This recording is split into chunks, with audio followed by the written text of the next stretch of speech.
Pleasant good evening. Welcome to the FSU College of Law Black Alumni Network BANtv. Thank you for joining us again for our second episode of the new year 2022.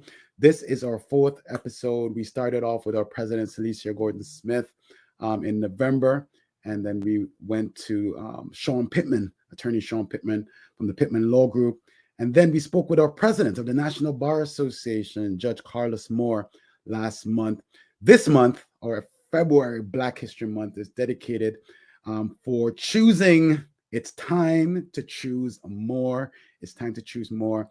And joining us on the BANtv network this week is none other than Central Florida's own attorney, Conti Moore, who is coming to us live from Orlando. Hi, everybody. Hello.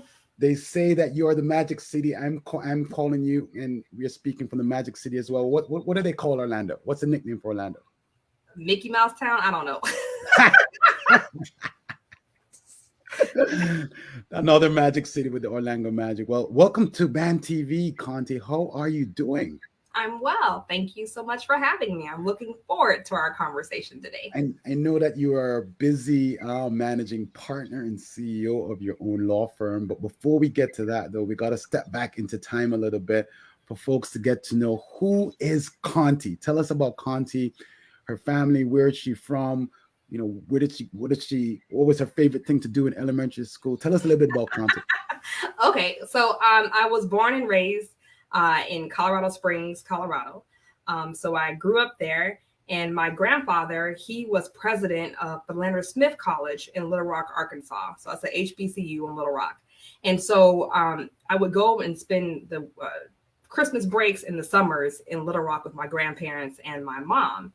And so I grew up kind of knowing that I wanted that same HBCU experience. So after high school, I went to Florida A&M University, and I majored in computer information systems with a minor in business. I always knew that I wanted to go to law school. I was on the mock trial team. We won the state championship for mock trial in Colorado.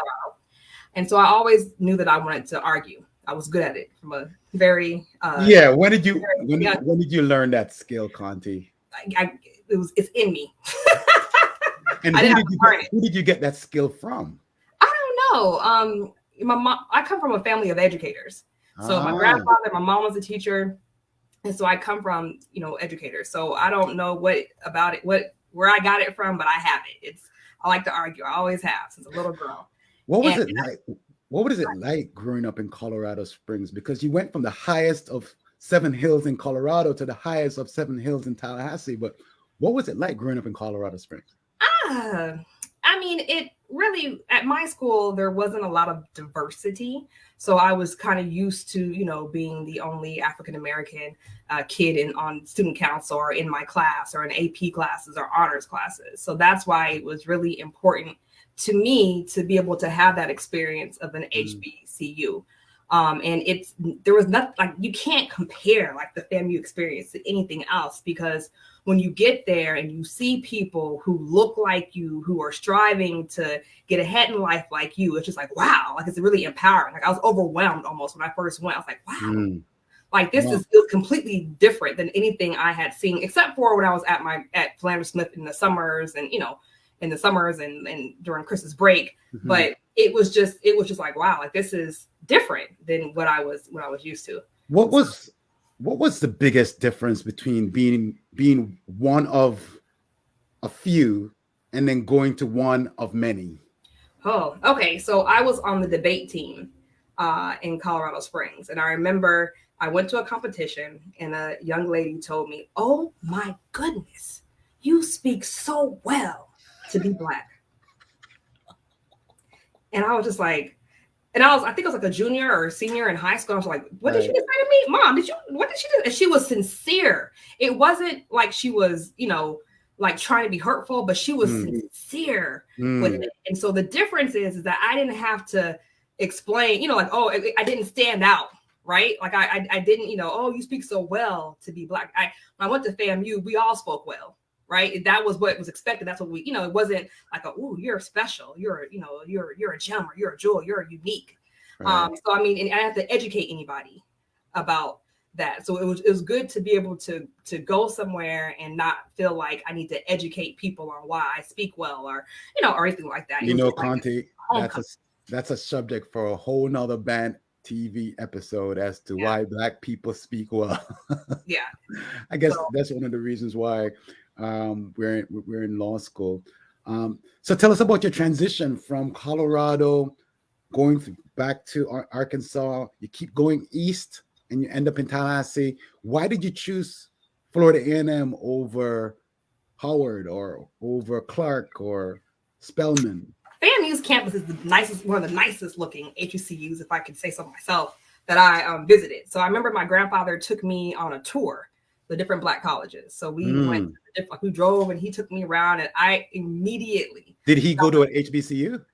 My grandfather went to Philander Smith College. Okay. Then he came back to be the president.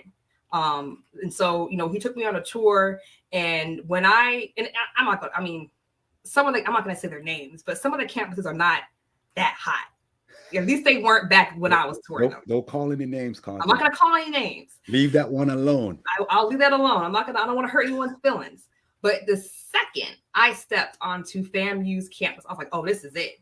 I was like, oh, this is it. And Philander Smith College. What was it? Just the feeling, the vibe, the students, the set. The set got me. The set got me initially. But get you. Right. It was nice. It was large. So Philander Smith College is a smaller HBCU. And so I hadn't really seen an HBCU that big, right? And that, that it was just, I don't know, it was just, I felt it was like a homecoming, like this welcome home. Like, this is where I belong. So you kind of, it's like when you get married and you're trying to dress like, oh, this is it. When I stepped on FAMU's campus, that was it. So, and I went there. It was hard leaving Colorado to go to FAMU because I didn't know anybody. So that was a big step for me, to just leave my family, my friends, and to go there basically without really knowing. How did you settle in? I have a thing. I don't do bugs. So you don't do bugs? I don't do bugs. And there's a lot of bugs in Tallahassee. And the bugs I'm talking about, right? So I wasn't used to that. So it was a struggle. But, I settled in. Like, the first semester, I think, takes some time for you to get adjusted to the freedom and to, there's the moon, and it's just you're trying to balance all of that.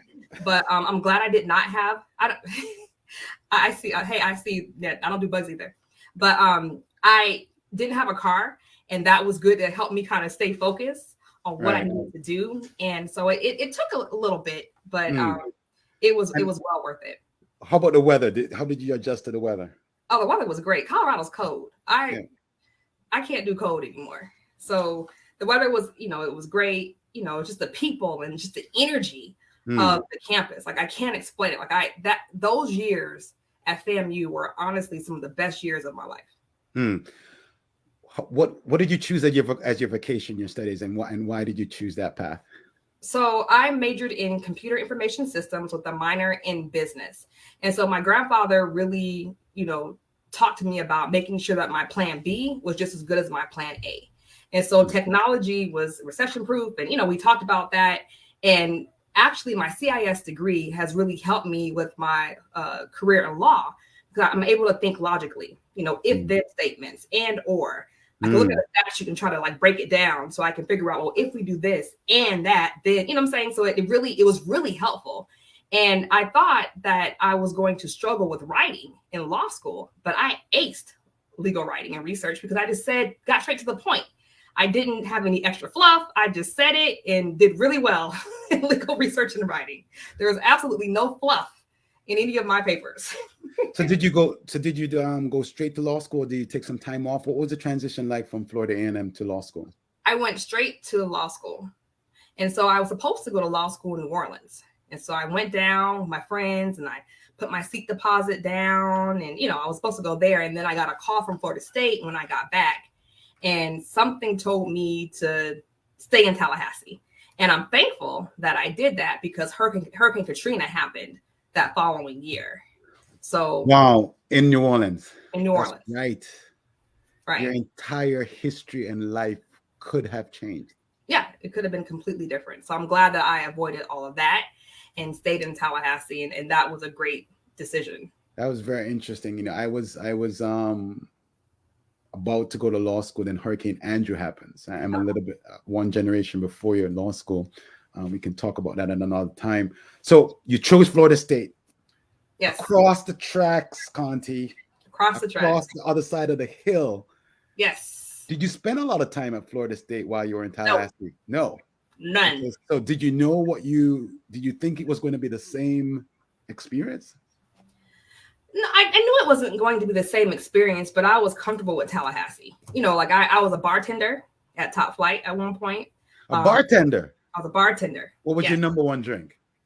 Anything. I mean, Hurricane, Long Island iced tea, everything at Top Flight is great. I want to work for Conti Moore Smith, PLLC, because I know there's a bar up in there. Hey. Yeah, but no, so it wasn't a big transition because I was comfortable there. I didn't have to really learn the city. And FAMU prepared me very well for Florida State. So why would you say that? How so? I mean, I guess people are like, are you prepared? Are you, if you go to a historical Black college, are you going to be able to go to PWI and perform well? And yes. Did you feel like you had a sense of an understanding of who you are, what you are about, what you believe, and comfort in your skin? Yes, yes, absolutely. Like I never experienced that before. Remember, I'm from Colorado Springs, right? So I'm used to being the token in everything, and and all. But so to go there and to have teachers that really care about you, who really want to get to know you. I was on a mock trial team at FAMU, and so Professor Ravenel was our coach, and he really taught us that when we're competing, right, you can't just be here, right, because you're going to lose. You have to be here, right? You want to compete against Harvard, Yale, UCF, right? You can't just go there and be, and measure up to what they're doing. You have to go beyond that. And so he instilled that in us, that when we prepare, when we go in there to make arguments, we can't just be mediocre. We have to be 110%, or we won't win. So do you think we as Black lawyers have to be that extra excellent? Do we have to? I mean, it depends on who you're asking, right? I think that, you have to be prepared. If you are having a lot of mistakes or things in your documents, people are going to look at you crazy, right? So I think that you have to make sure that you maintain that standard of excellence, or else people will question you. So listen, you arrive on Florida State's campus, your first day of law school. What do you recall? Looking around and saying, wow, am I back in Colorado? Rewind. So I think out of I don't know if it's 225 students, we only had maybe, I don't know if it's 9 or 11 African Americans on the campus. Conti, some people may not understand. For those people who may be watching or listening, if you could explain, why is this so important for you to see yourself, or to be in a place when you don't see yourself? Why is this important? I mean, it's important to see people like you trying to get to where you're trying to go. So for me, it was a big adjustment from FAMU to where, it's we're across the tracks essentially, and to kind of then come to, law school, wow, it's only 11 of us that made the cut. That's it. Right. And so it was kind of what, or we're the chosen few. You're just looking around why? Right. Out of everyone who's trying to go to law school, why were there only 11? If it was that, it may have been 9 or 8. It was really no. Here in law school at Florida State. Yeah. And so, but the good thing about the group is that we really bonded. I mean, you kind of have to. We really tried to help each other out with studying and outlines, and we wanted to make sure that everyone was there the next semester and then the following year. So it was different considering, my experience at FAMU, but it was kind of like, well, wow, like we're the chosen 10 or whatever it was at that particular point. How would you describe your experience at Florida State College of Law? I had a good experience there. The Tallahassee Barristers, that was awesome. I remember we had like a crowd boil, and we had some kind of like beginning of the year. I remember Miss Ellis did a, things you need to know to survive law school. So I felt like I was supported at Florida State. The attorneys there, I was there when Parks and Crump, had their practice, and it was thriving, and they're doing marches. And I mean, it was just kind of good to be involved in all of that. And they were the sponsor for everything Balsa. We had it at their office, Heavenly Catering, like anything that we had to do, they were supporting us. So it was a good experience because of the mentoring that we received from other attorneys in Tallahassee. We're going to have them later on BANtv later on this month in Black History Month on February. Later on in February, Ben Crump, Daniel Parks, Sean Pittman, they were my classmates. And, when you are sitting with your classmates, you don't know exactly what it is that they could be doing. What was your experience like interacting with some of your classmates, not knowing who's going to be doing what next? What was that like? I mean, as far as the career. Yeah. So, I mean, with the Black law students, we kind of all work together with BASA and all that. But I know that I could have probably did more networking, right? Because what you don't really realize in law school, although you should, that the people in there are in your class with you are going to be the movers and shakers when you get out, right? So when you look at people who are making appointments for judges, and I'm saying, like, those are people who you may have went to law school with. So it's important, even though you may have different opinions than some of the people that you are in law school with, that you still try to network with them and get to know them, because those connections can, ultimately help you out later on when you decide to run for a judge or you decide to put your name for an appointment. So I don't say I was cliquish, but, I could have networked more and got to know people, outside of my immediate group. So I think that would have been more helpful if I had done that. Your tagline for your current law firm is stress less and choose more. Has that been a guiding theme in your life, or did that come about when you were transitioning from law school and being the CEO of your own law firm? Tell us a little bit about that tagline, or if there's another guiding philosophy for Conti Moore. Okay, so one of my, as far as my business is concerned, my guiding philosophy is to fail fast. So as a business owner, you have to, in my opinion, fail fast so you can get on to more profitable or, other things that are going to help you out in your business. So the stress less, choose more came about after I started my firm and really started to focus on family law issues. When people go through divorces or custody issues, they are really experiencing a dark time, right? And so we want to be their path to peace. We want to, help guide them through the process, see if we can resolve the case, and then if not, try the case. But we always want to help our clients get to peace without having to spend a whole lot of money if we can, if we can avoid it. So for us, and for my firm, we want our clients to stress less because we're going to help guide them through that dark time and to help get them to a place of peace.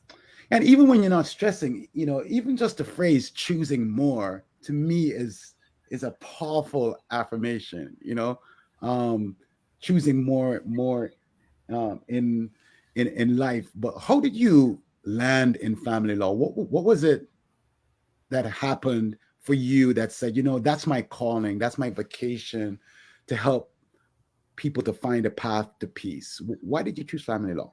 Okay, so because of my technical background, I originally thought that I wanted to do IP work, intellectual property, and that's boring. Like, it's just, it is really, it's profitable, you make a lot of money, but it is boring. You're talking about the patent side? Patent, all of that. It's just intellectual. It just, for me, it just wasn't, I like trial. So I did mock trial in high school. I did mock trial. Conti, are you saying you like drama? A little bit of Jerry Springer. Nothing's wrong with a little bit of Jerry Springer every now and then. Okay, it keeps you young. But for me, I liked trial. So when I graduated from law school, I actually went and worked for a larger firm in Las Vegas. And I did commercial litigation, construction defect, some high asset divorces out there. And so when you're practicing at a larger firm, you kind of see what you don't like, what you like, what I'm saying, what interests you and what doesn't really interest you. Right. For me, I like trial. And so if you're not doing criminal law, the next area of law to really get a lot of trial experience is family law, because you have a lot of bench trials. People are always arguing about something. So it's either, motions and hearings and, and trial work. So I enjoy trial. So for me, family law is where I could get the most trials. And so it is also where you can really have an impact and help people get to a place of peace without them trying to ruin the entire family. Mm-hmm. So it's the full scope of family law practice? Yes. So we do domestic violence injunctions, child support, child custody, modification, or time sharing is what we really call it. Modifications, divorce, anything under family law is what we handle. Do you find yourself representing more men than women, or is that even a factor in your practice? So I'm glad you asked that question. Today I was going over, that actual stat. And so it's a little bit more men, but it's still a lot of women. So I don't just do like father's rights, but what I like to say, I like to represent reasonable people. So if you're reasonable, we want to represent you, whether you're the dad or the mom. So we try to stay away from cases where people want you to, use magic to make their wishes come true. And so we try to focus on getting a reasonable client who really Why is that important? Why is that important, Conti, to have a reasonable client? What does that mean? Okay, so in family law, sometimes people are like, they have a new girlfriend or boyfriend. I don't want that person around my kid. Okay, that's not good enough reason, right? And so what I've learned throughout the years is that all money is not good money. And so my peace of mind is worth something. So I don't want to deal with people who are extremely unreasonable, because you can never really please them, right? You have a reasonableness radar? Oh, yes. Yes. I mean, you have to. And I didn't have it at first. Now, when I first, it's like door law. You do whatever comes in the door, right? No more of that. So like, you can kind of tell just how they act, and, and if they're not reasonable, fail fast, get out of the case, give them their money back. All money is not good money.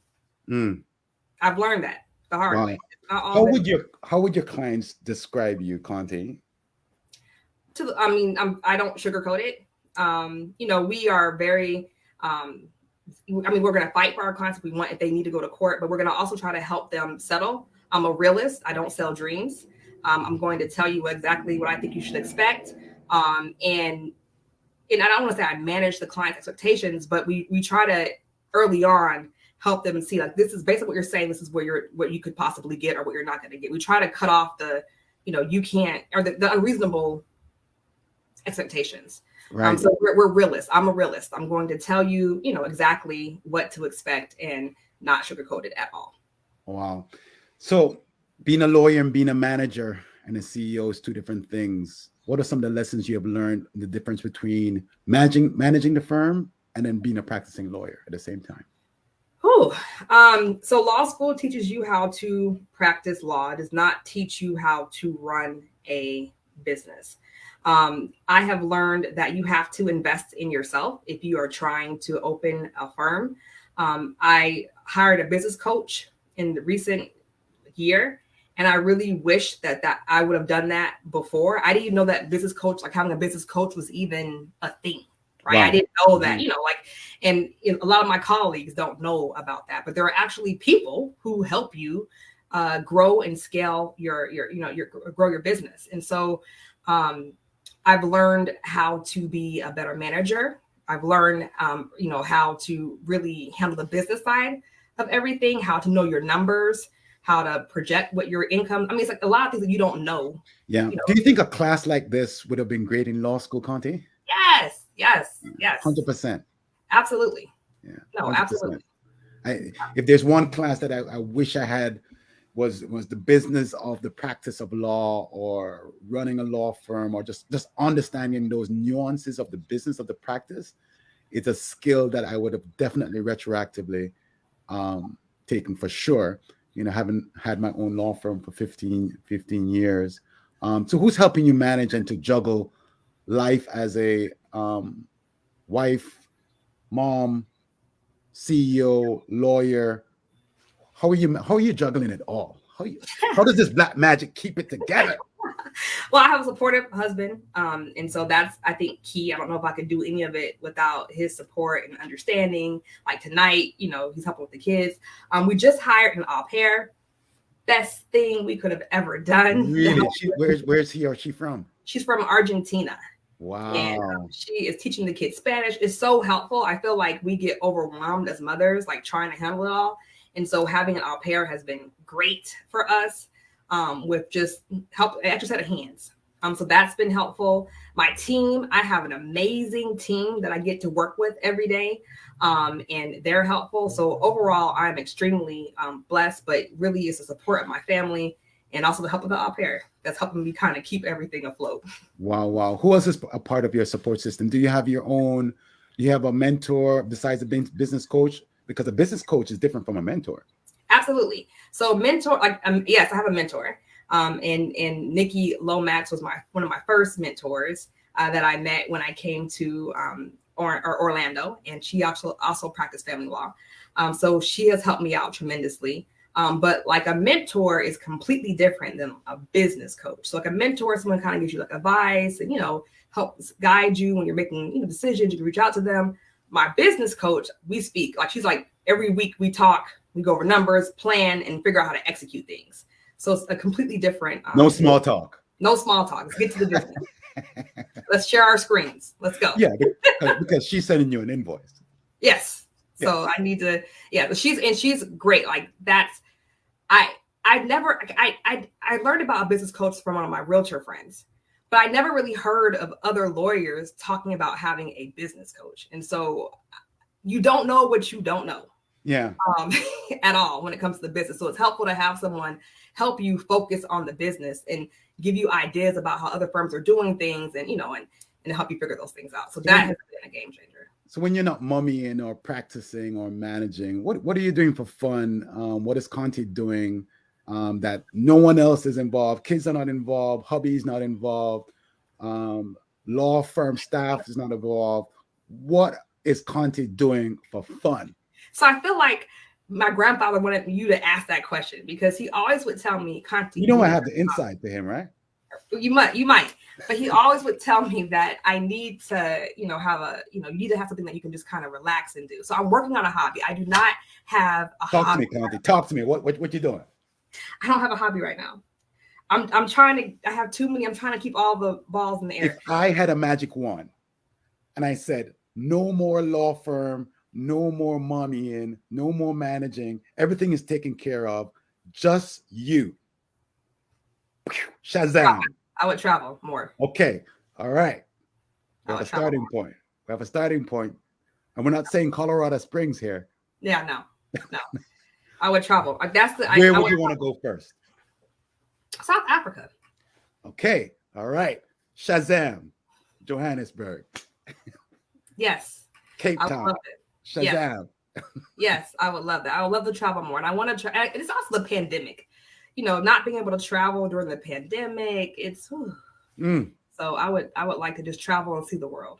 What skill did you pick up during the pandemic?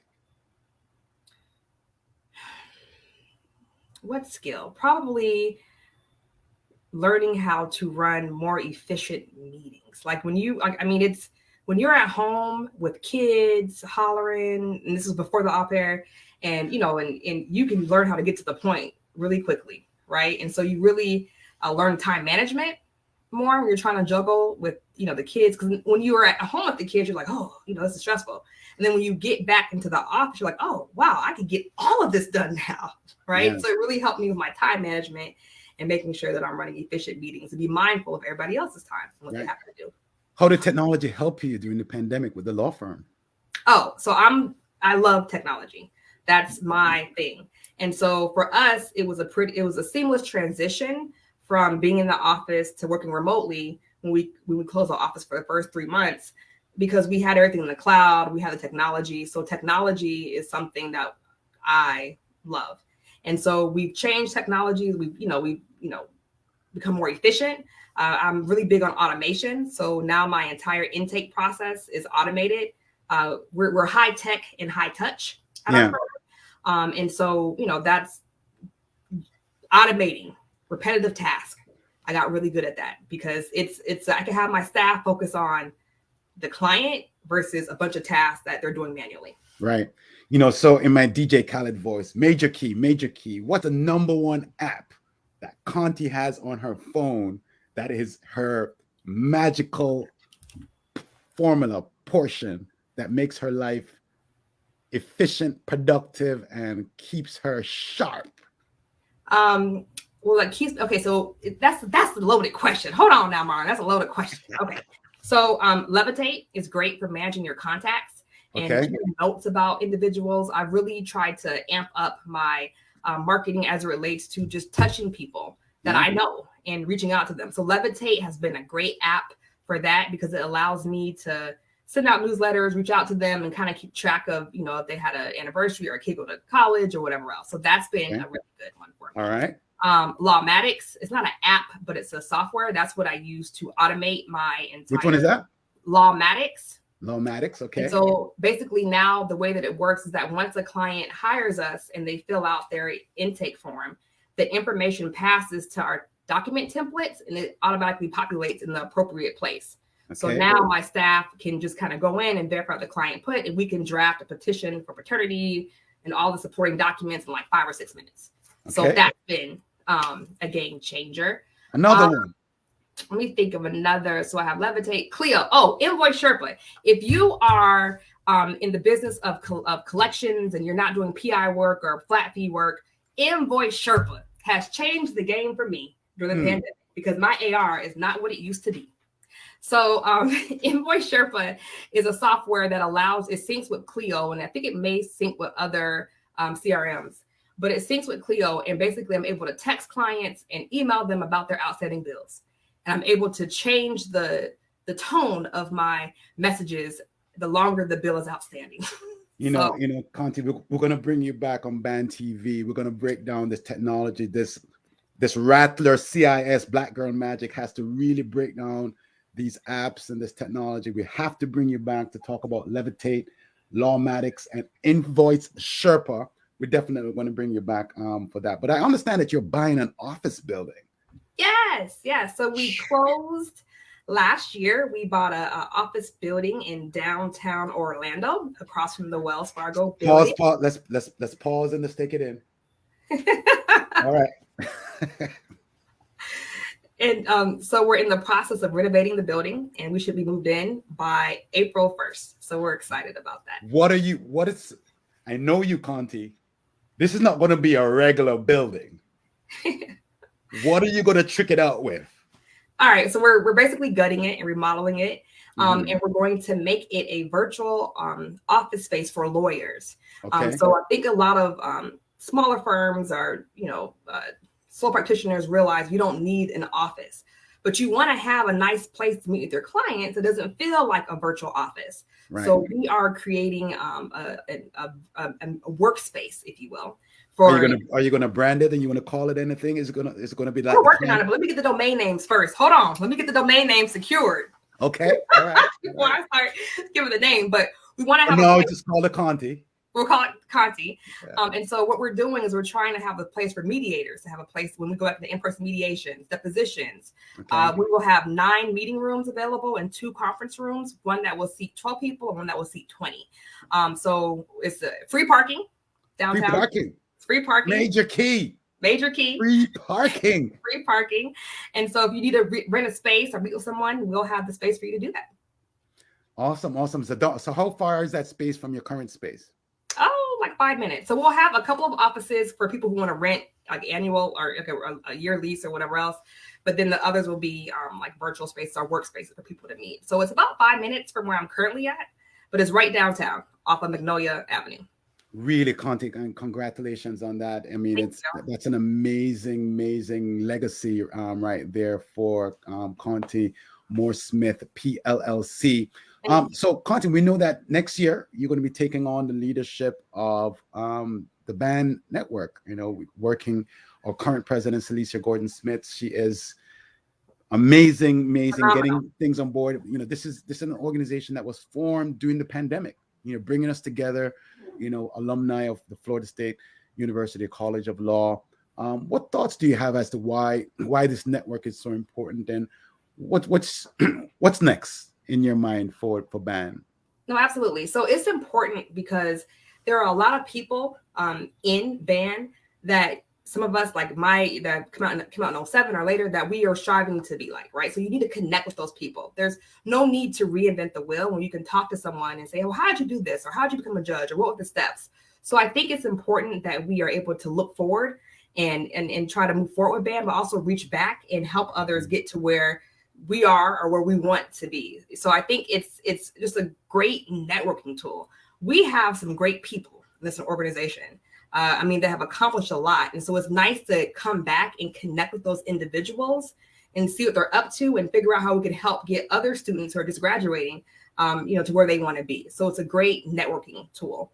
And so there are different members in the network that are from different generations as well. Those, you have the 70s, you have 80s, you have 90s and 2000. It's a large number. We're striving for more. We certainly want more law students that look like us to have this profession that we love. But it's really a joy just to kind of reconnect with others that share the experience at law school.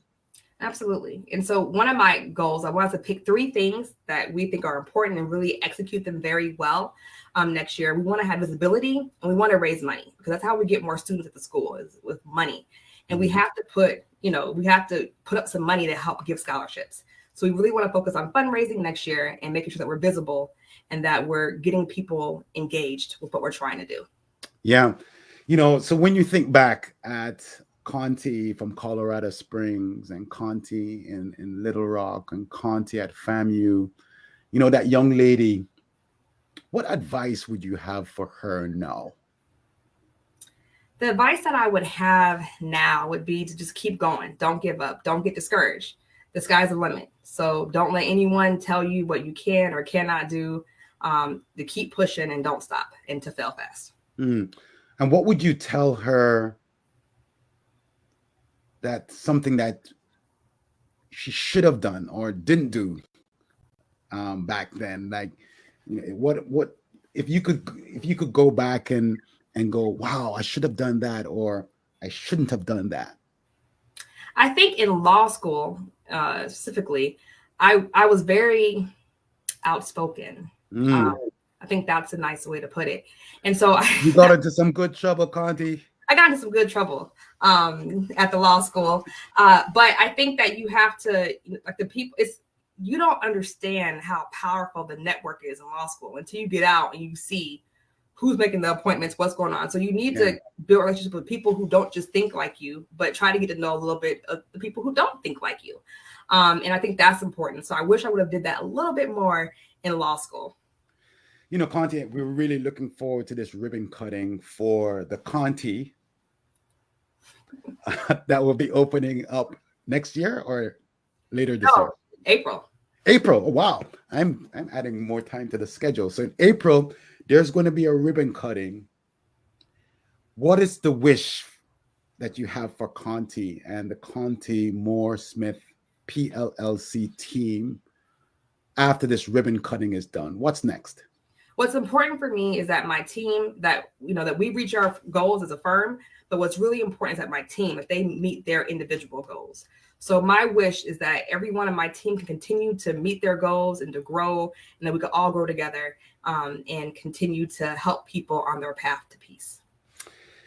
Conti, we greatly appreciate you bringing your shine and your magic to BANtv. We just pray for you in terms of this next chapter. We just see abundance overflowing in the color of your suit jacket and in the beauty of the frames that are on your wall. We just see that for you, and we just want to thank you for being outspoken, being being who you are, that young lady from Colorado Springs, and coming to Tallahassee and changing history, essentially, in coming to Tallahassee and Florida A&M.